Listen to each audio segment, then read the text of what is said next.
Les déclarations, tout autre son de cloche sur la situation humanitaire en Syrie que celle donnée par ces deux dirigeants russes et syriens et iraniens, pardon. Ce son de cloche, c'est le vôtre, Raphaël Pitti. Bonjour à vous, merci de nous rejoindre sur cette antenne. Vous êtes à Metz, dans l'est de la France. Vous connaissez extrêmement bien la Syrie. Vous êtes médecin, responsable de l'Union des organisations de secours et de soins médicaux. C'est une ONG française engagée en Syrie et qui fait notamment de la formation auprès de soignants. Raphaël Pitti, que savez-vous de la situation à Idlib à l'heure où l'on se parle?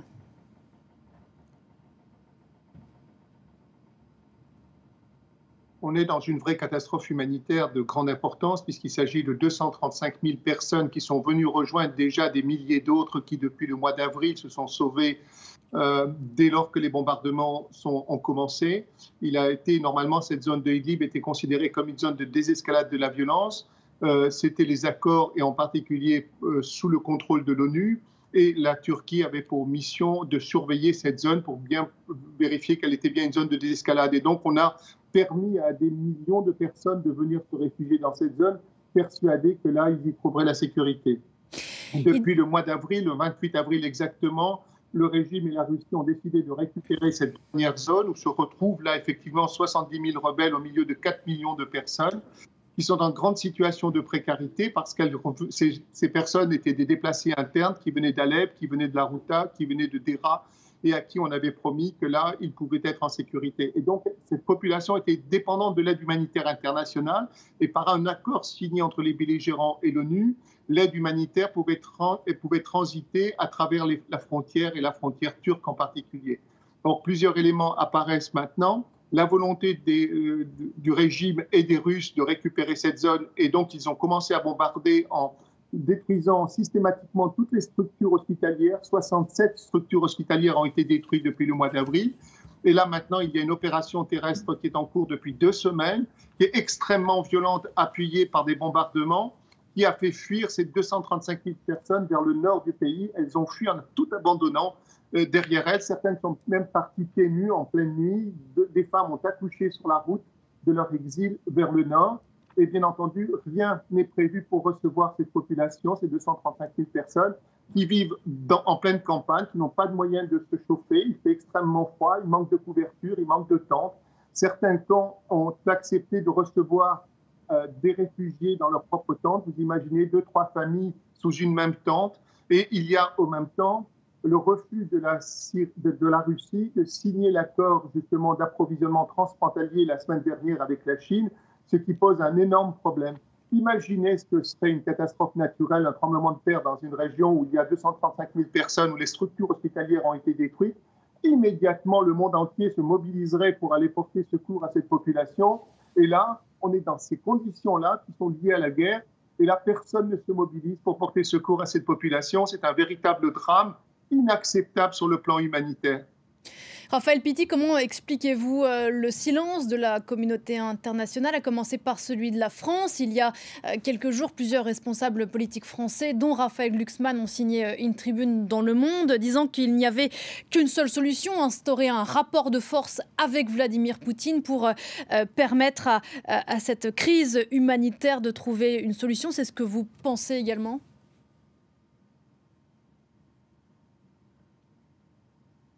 De toute façon, il faut pouvoir trouver une solution. On ne peut pas laisser cette population abandonnée à elle-même dans cette situation de précarité aussi profonde et aussi grave que celle-là. Il y a nécessité aussi d'apporter des soins à cette population. Il y a beaucoup de blessés. Les hôpitaux ont été détruits. On est dans un véritable drame, dans une véritable catastrophe humanitaire. Et alors, on va se contenter de regarder ces gens mourir. On va se contenter de regarder ces gens souffrir comme ça. Où sont nos valeurs à la fois humanistes? Où est le droit humanitaire international? Où est le droit humain? Qu'est-ce qu'il en est? Tout le monde s'assoit dessus et tout le monde regarde ailleurs.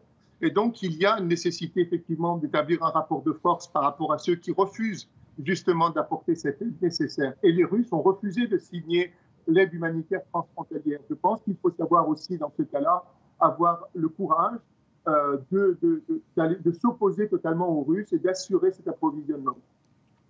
Raphaël Pitti, vous le disiez, en 15 jours, plus de 240 000 personnes ont quitté cette région de 4 millions d'habitants. Beaucoup de ces réfugiés ont tenté de se réfugier côté turque de la frontière. La Turquie, elle freine, disant qu'elle ne peut pas accueillir ces réfugiés. Vous le comprenez ?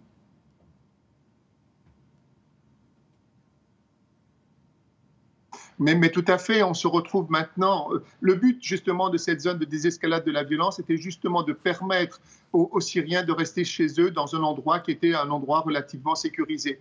Or, cet endroit n'est plus du tout sécurisé. Et au risque, c'est de voir 2 millions ou 3 millions de personnes, parce que progressivement, les forces terrestres vont tenter de remonter du sud vers le nord, et ils vont chasser devant eux, ils vont chasser cette population qui va finir par s'agglutiner complètement sur la frontière turque et vouloir la passer de force pour se réfugier en Turquie. Ils n'ont pas d'autre possibilité, surtout si en plus ils ont faim, ils ont froid, ils ne sont pas pris en charge.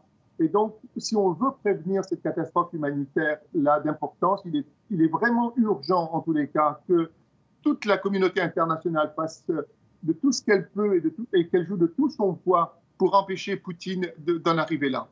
Raphaël Pitti, je crois que vous aviez l'intention d'écrire au président Macron pour qu'il se saisisse de la situation dans cette région d'Idleb. Qu'allez-vous ou que lui avez-vous dit ?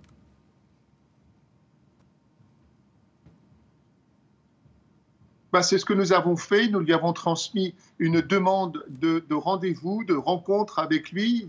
Notre ONG, l'USSM et Médecins du Monde ont signé ensemble cette lettre.